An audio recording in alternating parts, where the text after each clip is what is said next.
Well, y'all, I went out there and I harvested a whole big bowl of greens. It's mixed greens. It's mostly kale, collards, turnip tops, cabbage, some few cabbage, not many, because I wanted to save my cabbage leaves to make another recipe. But I gotta wash these.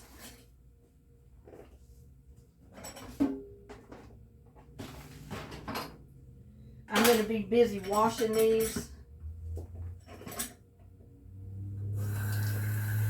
and getting ready to cook them.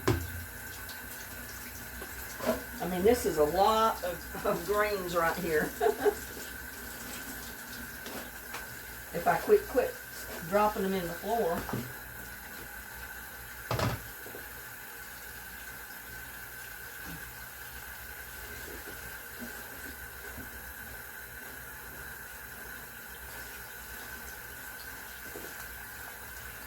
But you know, I don't use pesticides or anything like that on my greens when I'm growing them.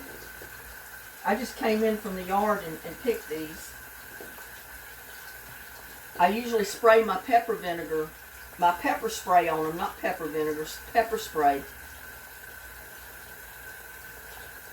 Once in a while, if I have ants very bad around a pot or something like that, I'll take 7 Dust and I'll sprinkle it around the ground. But I don't usually put 7 Dust or anything like that on my plants.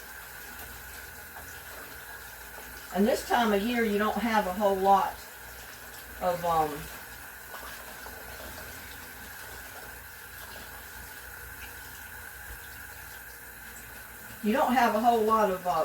insects that get on your greens anyway, especially the kale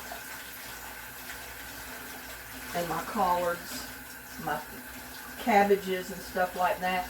It's gotten cool enough that I don't usually get anything on them. Not like in the summertime when it's real hot.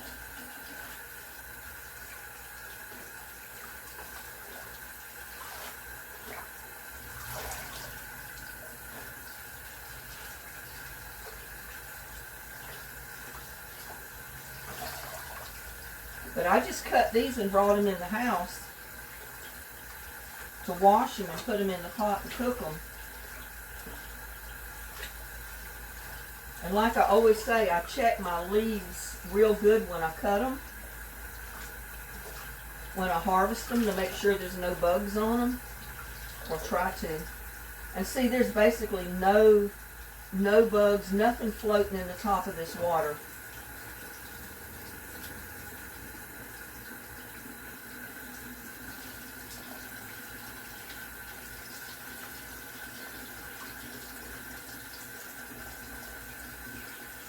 But I still wash them a couple of times anyway. Just to be safe.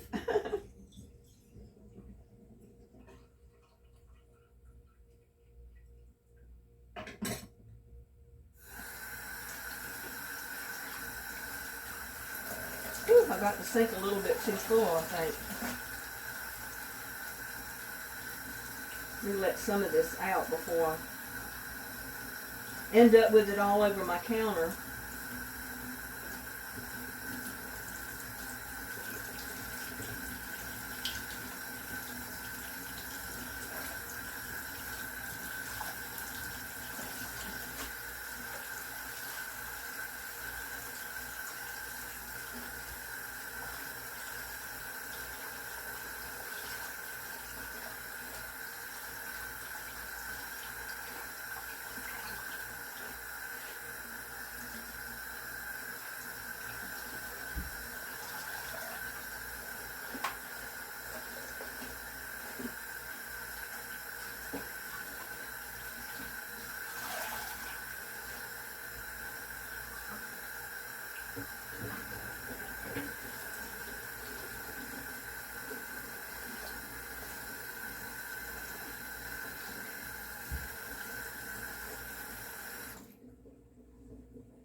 I like to keep this water wiped up because I don't want it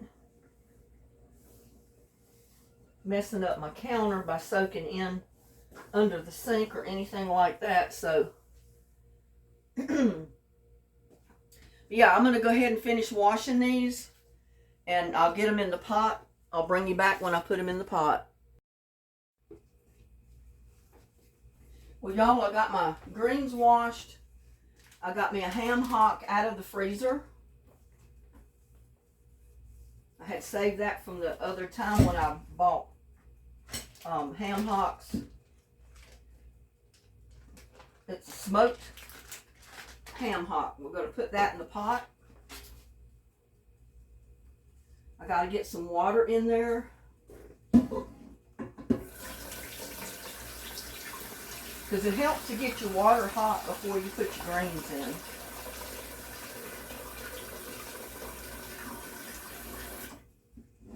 Because you don't need much water, but those greens will fill up the pot really quick. Like I said, I've already washed them, so basically all I got to do is put them in. Like I said, the ham hock is in the pot already. That's going to cook right along with the greens.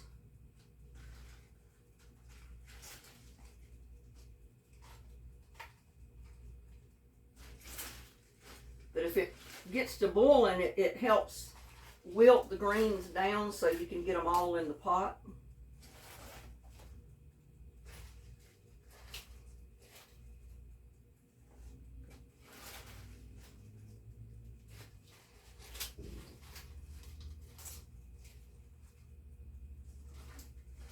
Probably should have let it come to a boiling point before I put these in there, but because these greens are cold, they've been in cold water.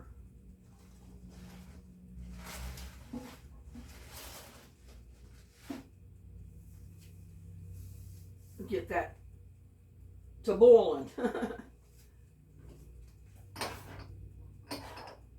And that is my other one. I need to get my round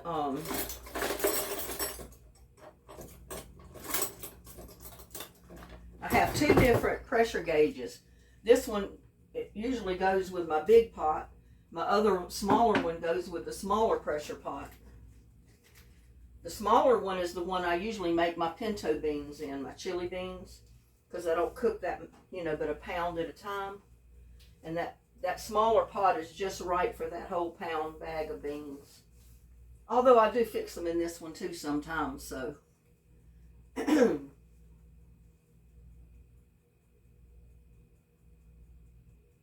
But that's all the greens I could cut out of the garden today, except for my cabbage. I've got 3 cabbages out there that's got pretty good sized leaves on that I'm going to do another recipe with. Yeah, but I do spray my greens, my cabbages, stuff like that with pepper spray. And it's the organic pepper spray that you make yourself, from jalapeno or hot peppers. So it doesn't matter if you don't get it all washed off or not. Pretty much I did because I've washed them 3 times. But if you don't, it's not going to bother you because it's not poison, it's not insecticide, it's just jalapeno pepper. But there's not enough on there that you're going to taste it in your greens.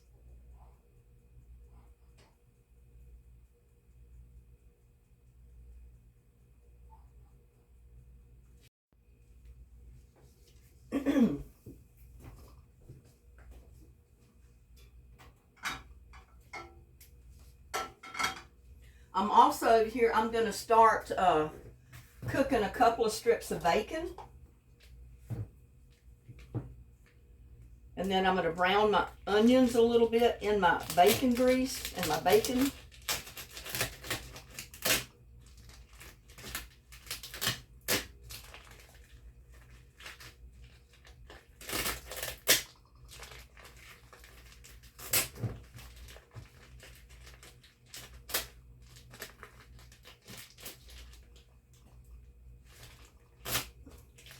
Boy, this is a tough package.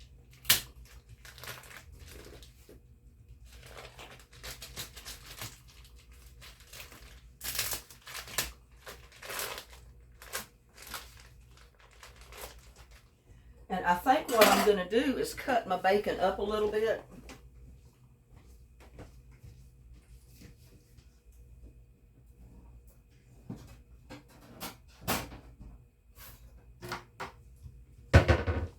It'll fry a little bit better.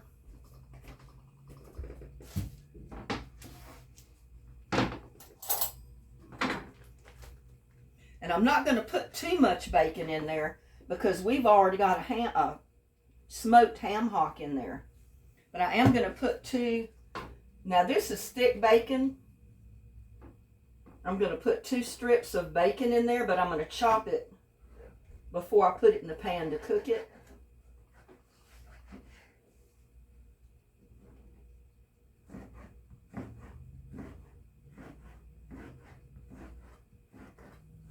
That way I don't have to break it up when it's hot.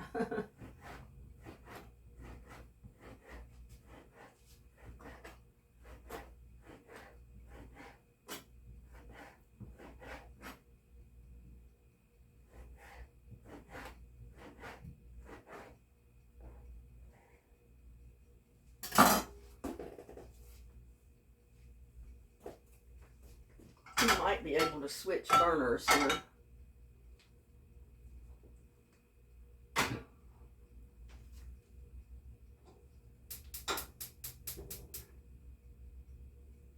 Well, no, I don't want to do that because I gotta get more greens in here. So I'll put my frying pan over on this other burner.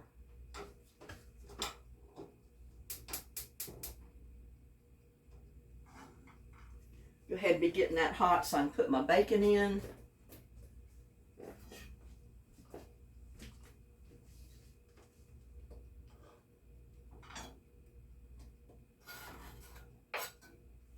Yeah, two of them will be plenty, I think. Well, I need to cut up my onion too, so.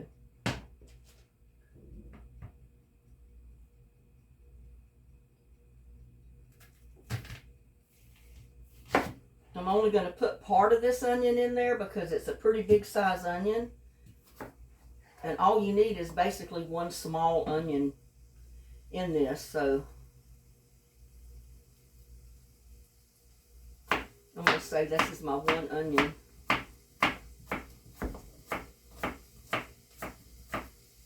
I could have used Egyptian walking onions. I just didn't want to have to go get one in the garden.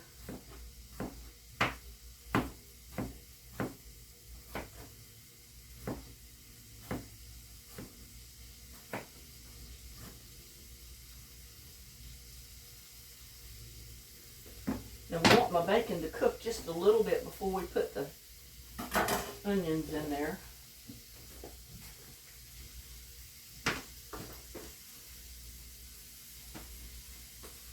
And we're going to put just a little bit of garlic.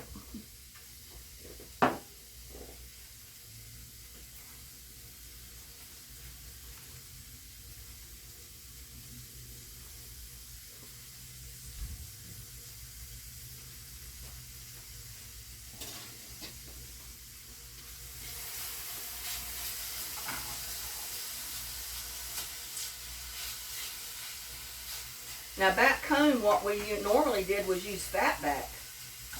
We'd slice off several slices of fat back, throw it in the pan, brown it real good, chop it all up, and that's what went in there. But you can't get fat back out here. You get salt pork, but it's not the same thing. Salt pork is basically a bacon almost. The salt pork does not have any red meat on it at all like bacon does. And the salt pork does have, I need a bag to put that in. Let's see if I can get my big bags up here.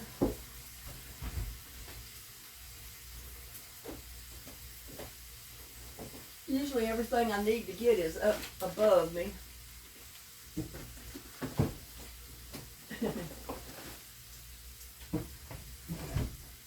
Maybe it will fit in here, I don't know. This is a gallon bag, so I'm hoping it will.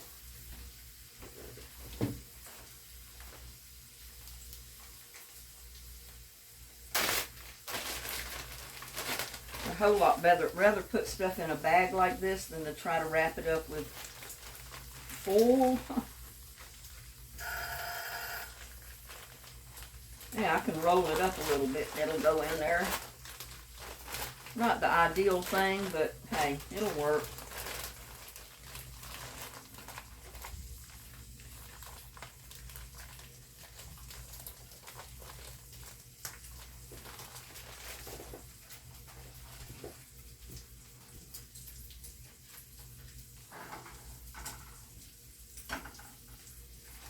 I need to unplug this cord.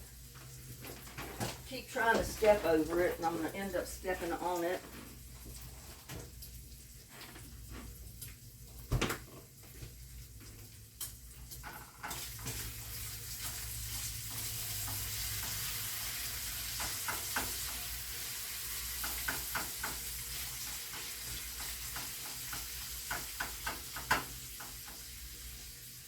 Now I'm going to add my onion because I've got oil in my pan from my bacon.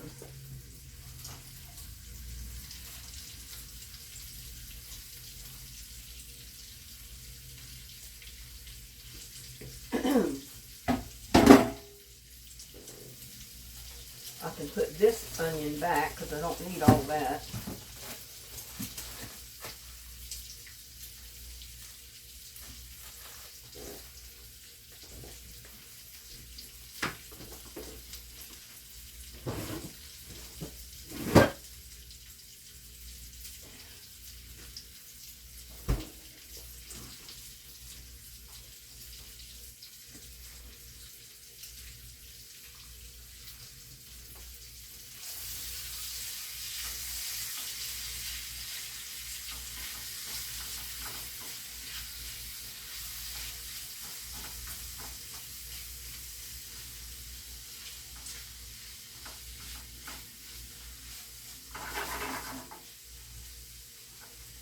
I'm also going to use a little bit of, where is it?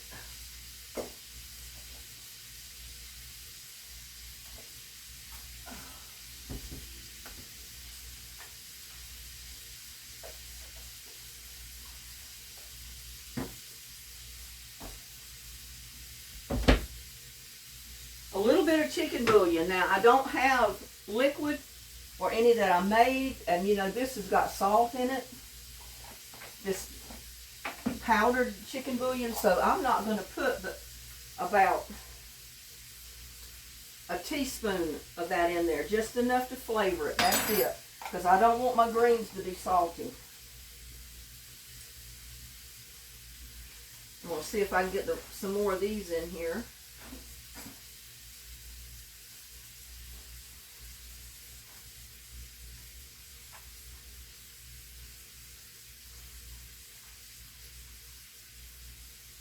We got plenty of flavor in there with that smoked ham hock already.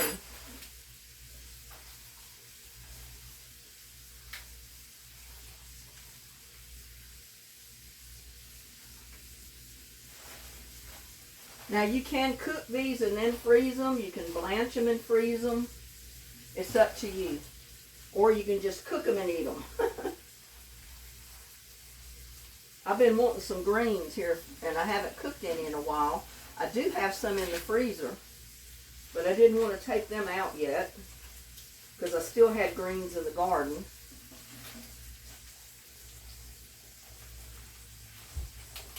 So I wanted to go ahead and make good use of the ones in the garden before I started opening the ones that I got in the freezer.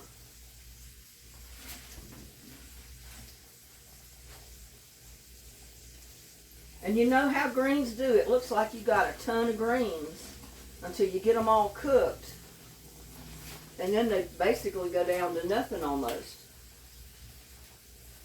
You don't end up with as much as what you think you got. Just be careful you don't get burnt because there's boiling water under these cold greens.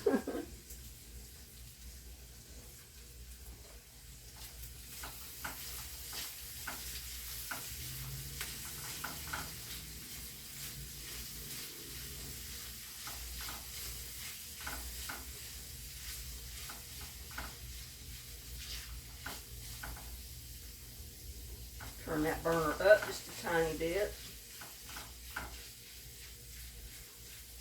Now some Southerners dice up some bell pepper and put it in here and cook it. I don't particularly care for bell pepper in my greens, so I'm going to refrain from doing that.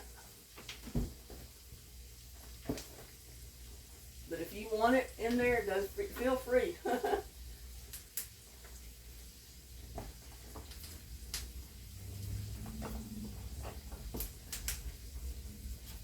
Whatever you like. I will put my garlic in here, but I'm going to wait till I get my onions browned a little bit and to brown the bacon just a little bit more. And by then my greens should be cooked down.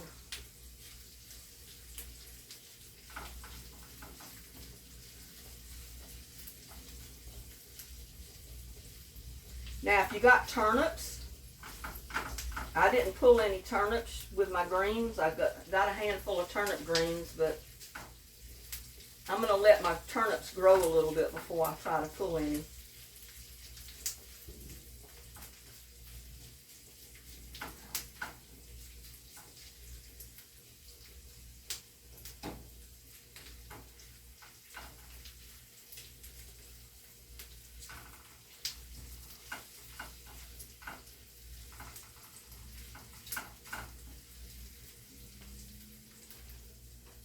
I'm going to go ahead and put just a little bit of my garlic in my frying pan. About a half a teaspoon. You don't need much.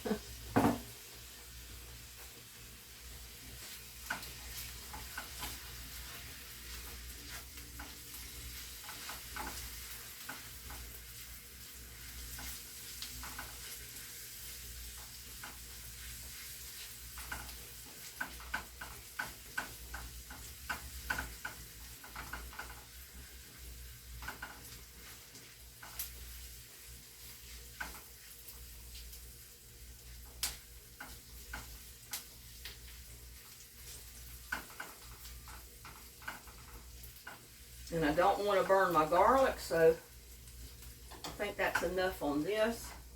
And I'm just going to pour it right in my pot, bacon grease and all.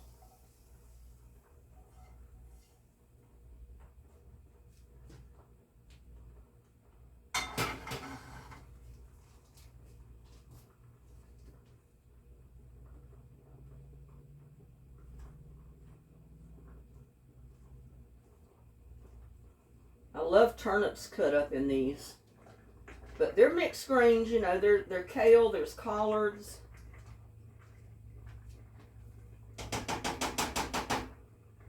Now what I'm going to do is put my lid on them. I need to wet that just a tiny bit.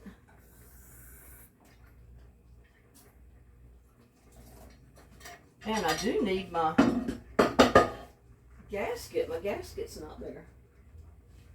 Let me see what happened to my gasket.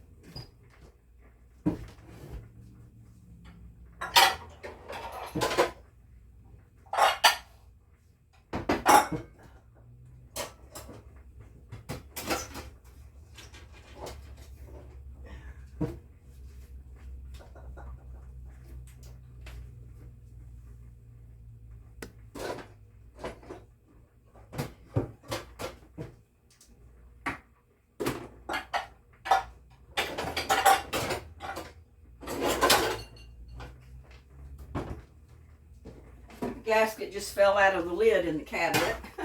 Whoops. So I'm just going to rinse it off, get it wet, and put it in the lid. Go ahead and put it on here.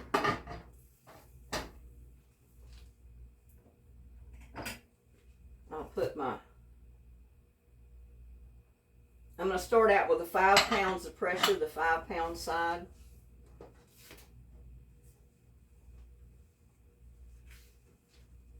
And like I said, bring it up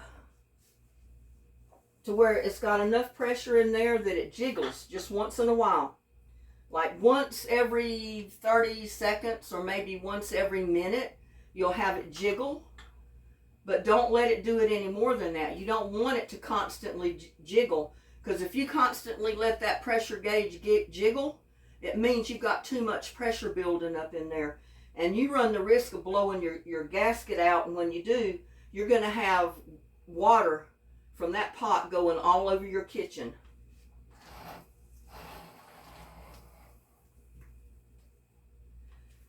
So just let it boil until it starts to jiggle, and then you can turn your heat down just so it jiggles once in a while. You do not want it to constantly jiggle.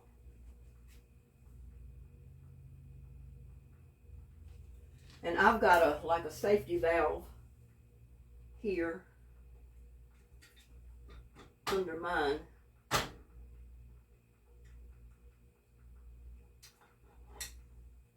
That usually closes. But anyway, we're going to let it cook under pressure for at least 30-45 minutes, and we'll come back. Well, the time has been about an hour, almost 45 minutes. I'm going to put this under some cold water. See if I can get the top off. By the way, this is the best way to reduce the pressure in your pressure pot to get your lid off, is to set it in the sink and put cold water on it. Just run cold water. See, the pressure is gone just that quick.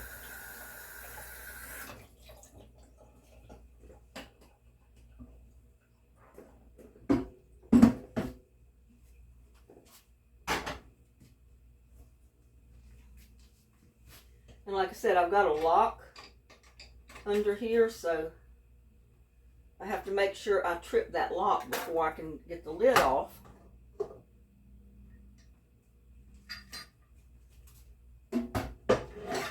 Take a fork and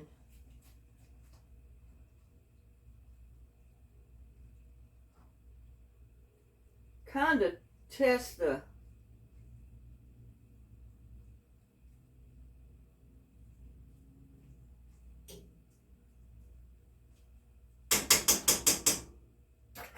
I'm going to put it back on and leave it for just a while longer, because I didn't have the pressure up too high on it.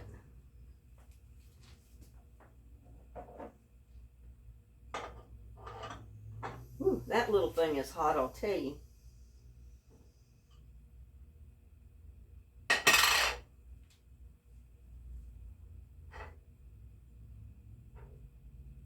Always go with the least amount of pressure usually. Oh, now I can't get it up because that little booger's hot.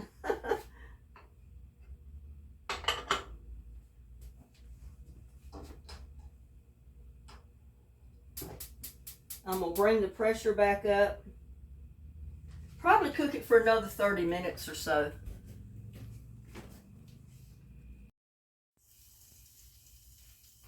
Okay, we're going to try testing these again.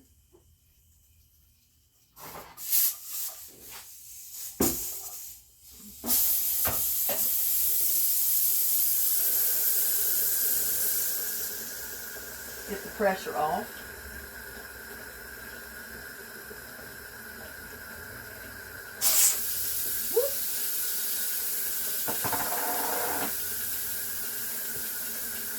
I thought the steam was already gone, but it wasn't. It is now, pretty much.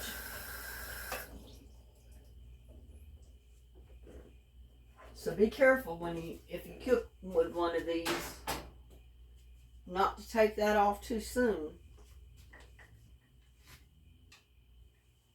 Like I said, I've got a lock under here, so I have to release the lock before I can open my lid.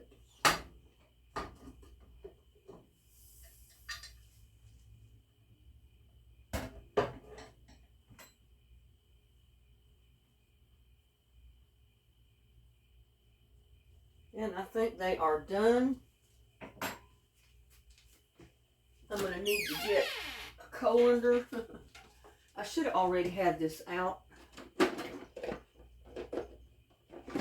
y'all know me. I do some things at the last minute.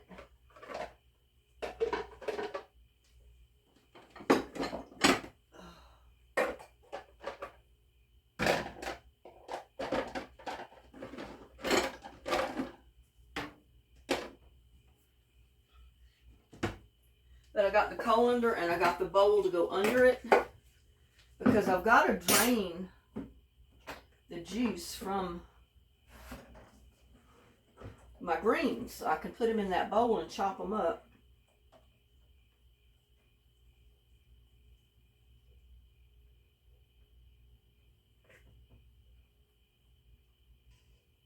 And you can see the bacon and all this other stuff in there, which is good.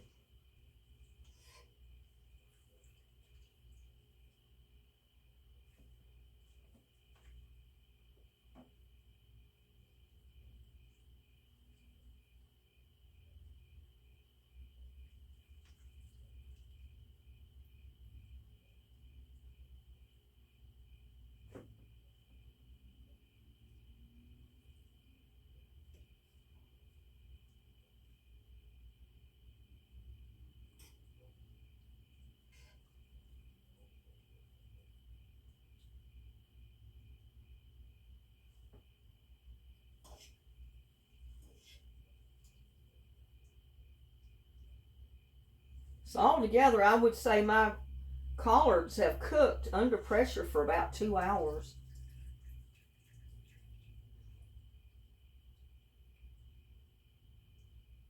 So they should be completely done.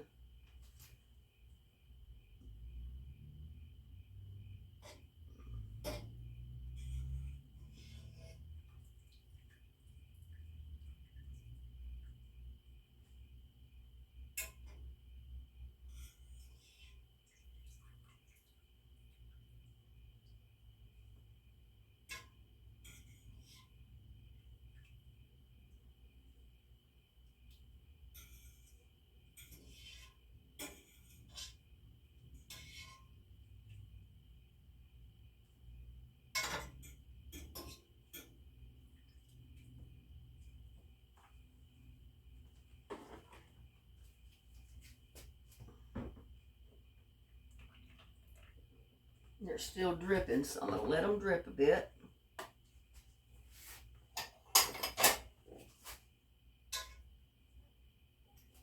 See if I can get this ham hock out of here. Probably need a plate to put that on. Or something.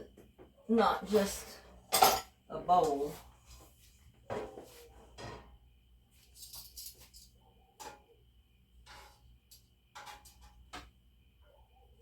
It's just coming apart.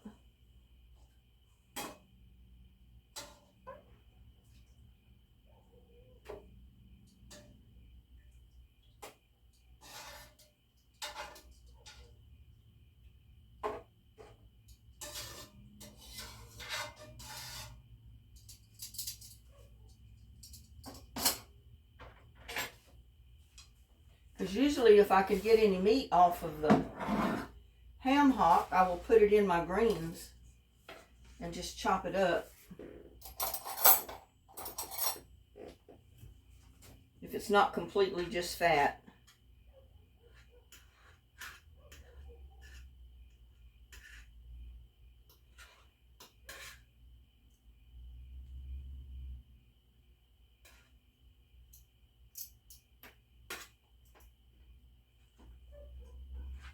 This was a small one, so it's basically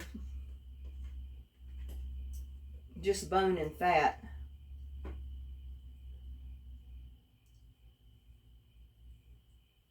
Like right there, you get a little bit of meat.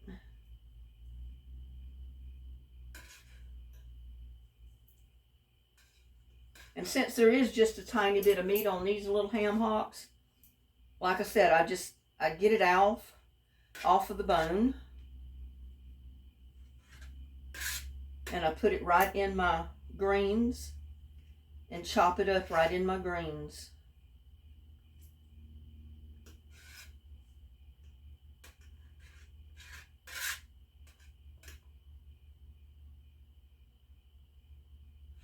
It's a little bit hot.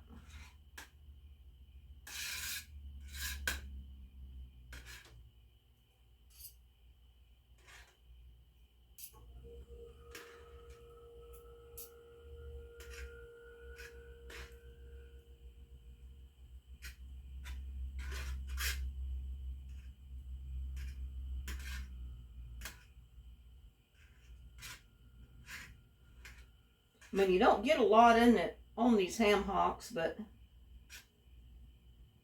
the purpose of the smoked pork hock is for it to flavor everything, not so much to give you a bunch of meat, but it's to flavor your greens. Yeah, see, I don't want that skin and all that other stuff in there, but I do want my meat in there.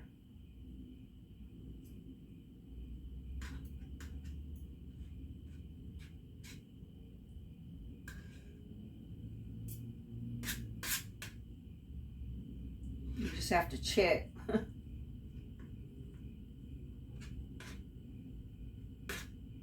Not much meat at all, but there is a little bit.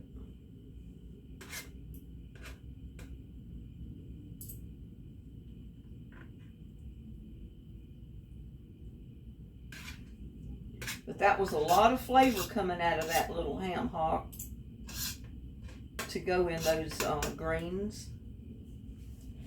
Just put this over here out of the way.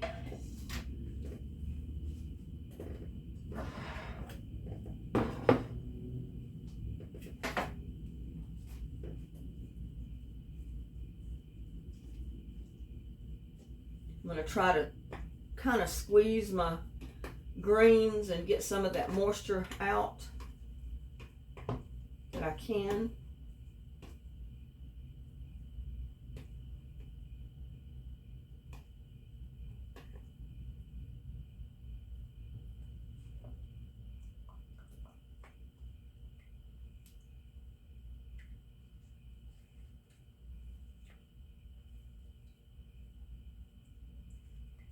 They smell pretty good, y'all.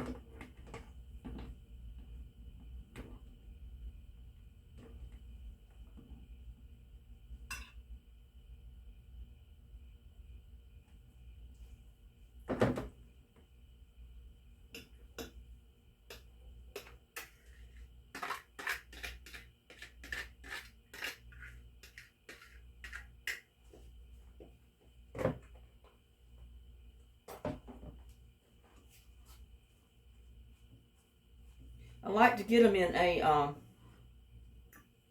little bit of a shallow dish to do the chopping because I've got a chopper.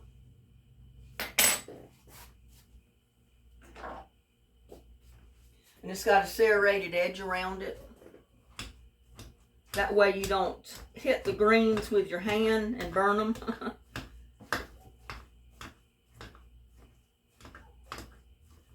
And you just chop it up. Just chop your meat up in there, right along with everything else.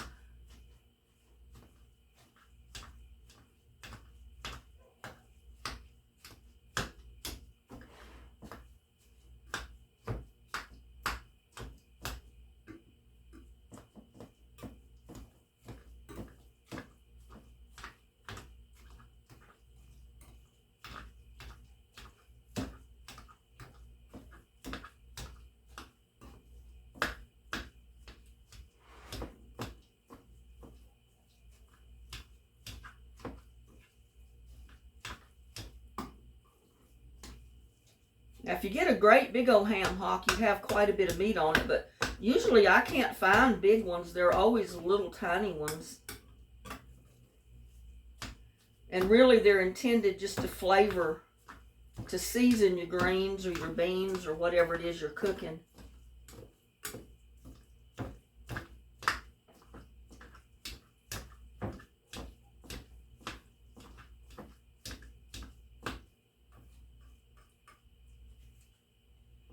This little chopper comes in real handy.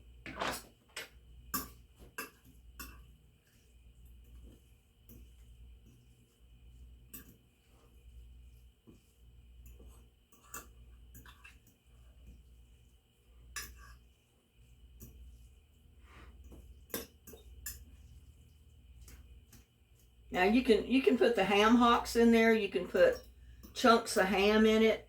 Just whatever you got. The old timers always use ham hocks. Smoked ham hocks. Because that's usually what they got out of their smokehouse.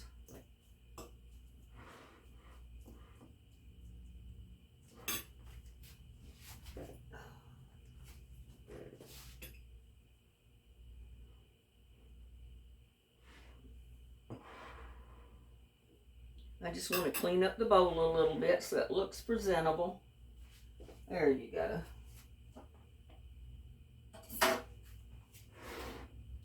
But there is my greens.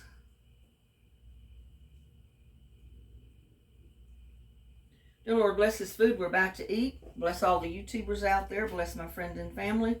Bless everybody in need of prayer. And bless my fur babies. And bless these greens I'm about to sample. Y'all take a bite of my my greens, not jeans. It's getting late, y'all. Oh my goodness. But there's my mixed greens cooked with a ham hock.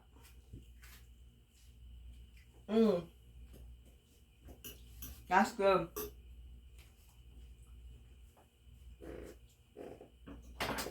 Now also what they did was take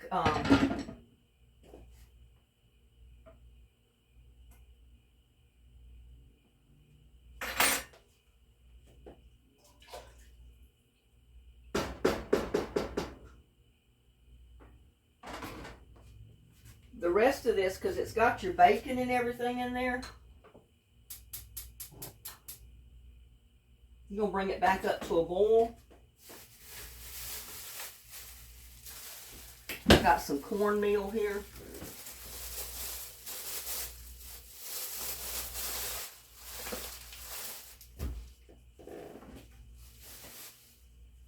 Get my flour.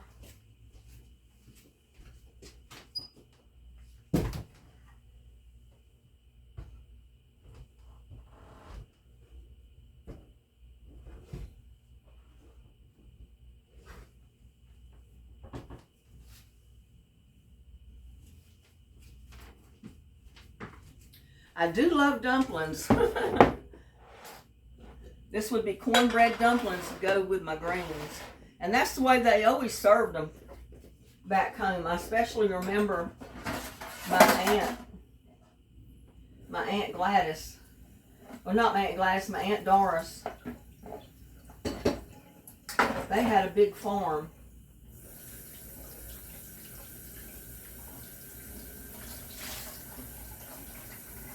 And she'd always fix a big bowl of dumplings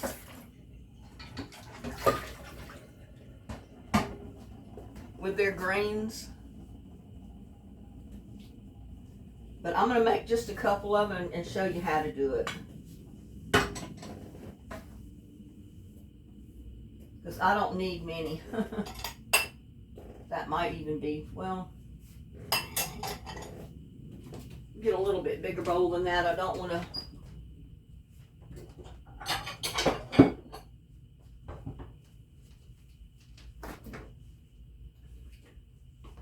try to mix it and then mix it all over the counter and everywhere else. But we're going to put about a half a cup. I think that's what, yeah, that's a half a cup of flour.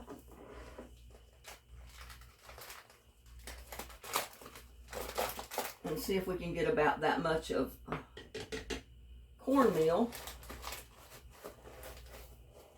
or cornmeal mix.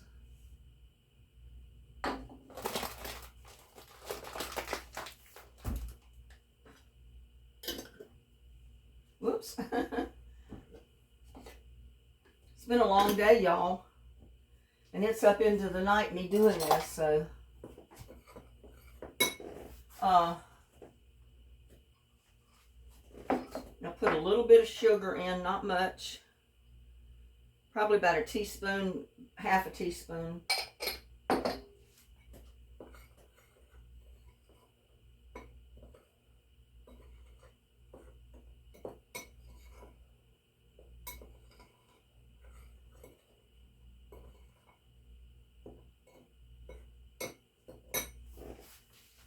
Oh, let's see what else. I didn't decide I was going to do this to the last minute, y'all.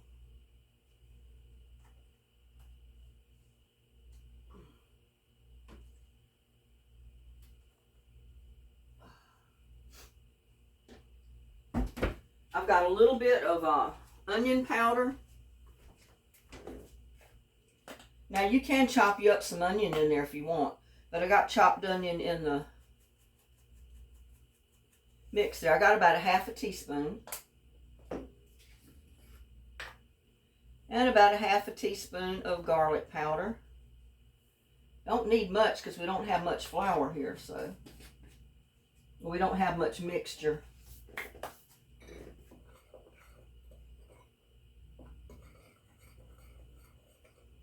But I remember my Aunt Doris, every time she made a big pot of greens, I don't care what kind of greens it was, turnip greens, mustard greens, a lot of times it was mixed greens. It was just like this, because this is kale, it's cabbage, it's collards, tree collards.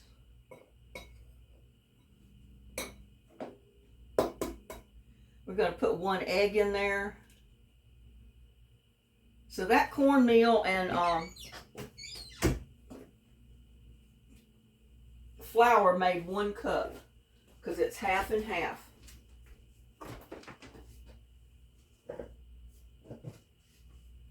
I'm coming over here to get me a little bit of milk.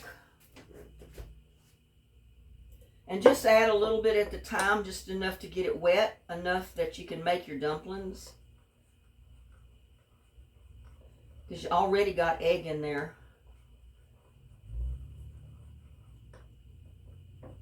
You don't want it too runny, but you don't want it too hard either, or too dry.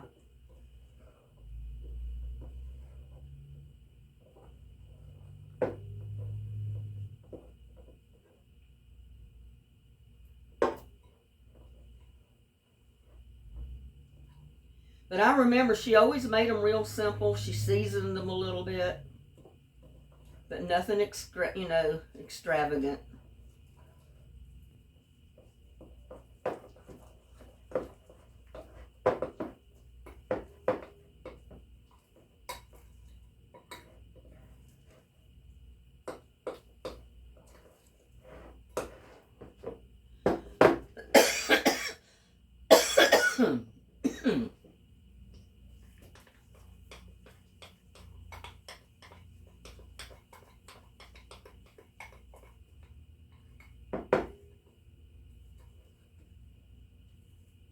Just about that consistency. And I'm going to bring the camera over here. So hopefully I can give you an idea of what I'm doing. I can get the camera over here a little closer without it turning over.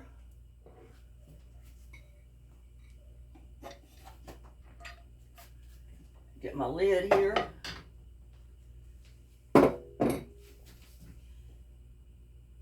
We want but you see my broth in here? This is from a ham hock. And my greens. Oops, I got a bone in there. We don't want a bone left in there.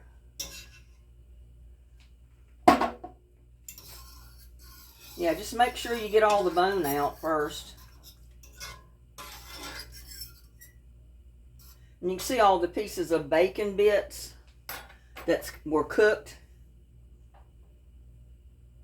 You got to bring it to a boil.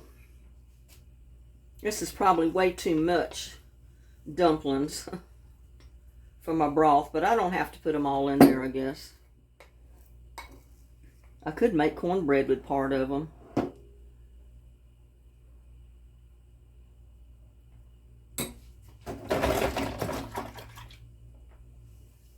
It's kind of hard to film yourself while you're cooking, y'all.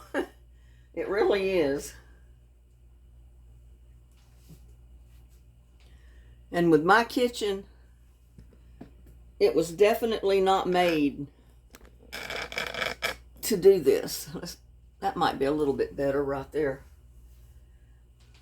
I'm glad it's got a crook neck on it. I can kind of bend it. But this is kind of like chicken and dumplings, only we're going to drop them in with the spoon. You can see the consistency. It's not quite runny, but it's not dry either. Okay, it's starting to boil. So I'm going to take about a spoonful, drop it right in. That is a tablespoon.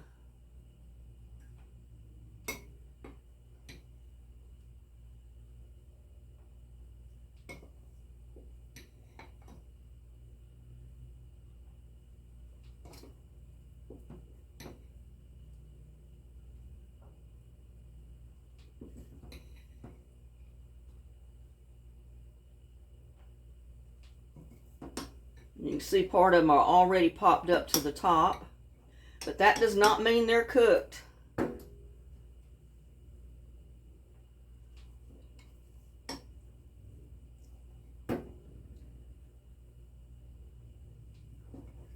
Well, that worked out about right. Not too many, not too little. It's probably still going to be more than I'll eat in several days.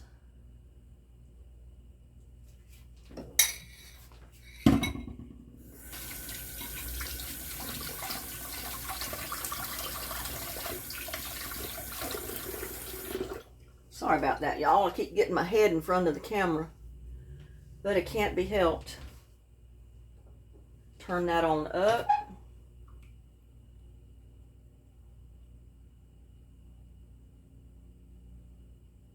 And kind of like chicken and dumplings, we're going to let it cook.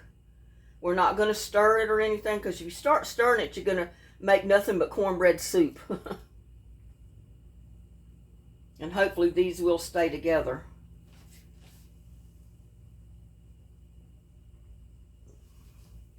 Turn it down just a tiny bit.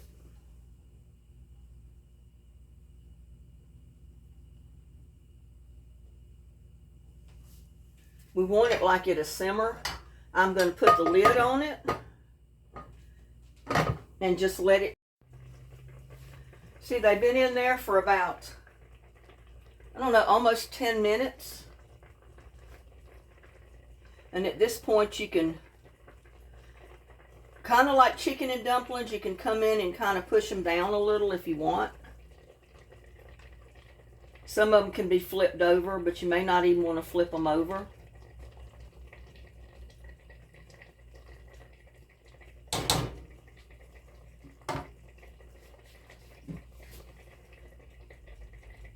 But turn it down on a simmer. Put your lid back on and let them cook for about another 5 to 10 minutes maybe. Okay, the timer went off, so our dumplings are done.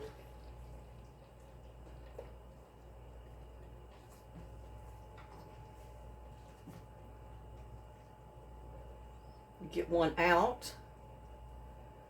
And I kind of chop mine up and put a little bit more of the juice on there to eat them. But there is my collards or my greens. Guess we can bring it back over here.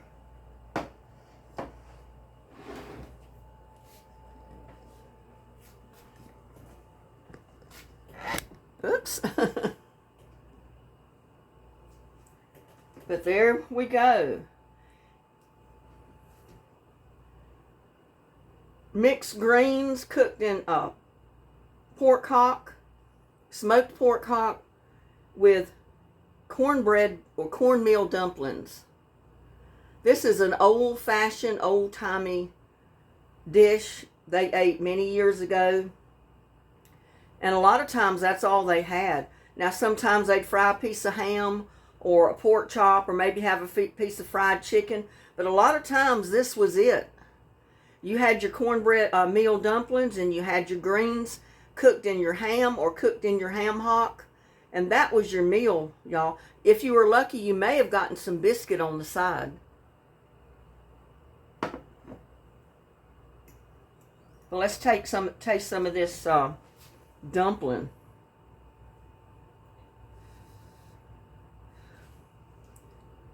Open wide, taste the dumpling. Cornbread dumplings cooked in the green juice. That is good. And you want to try some more, either the greens with ham hock. There's some ham right there on the top.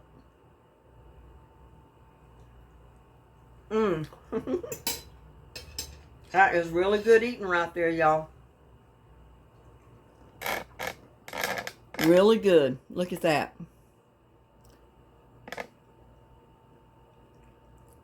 Try it. I think you'll love it.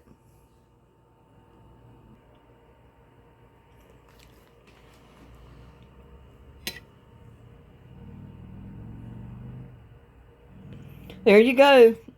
Mixed greens cooked in a pork ham hock and cornbread or cornmeal dumplings, not muffins, dumplings, y'all. I'm tired. It's getting late. But there you go. Greens, mixed greens cooked in a pork ham hock, smoked ham hock with cornmeal dumplings. And they are really good. You need to try them. There's the pot of dumplings to go with the greens, cooked in the green juice. And it's got plenty of seasoning because, you know, we had the onions and the bacon and the ham hock in there. We had garlic powder, onion powder. We had a lot of seasonings in there. So it's really good. Y'all need to try it.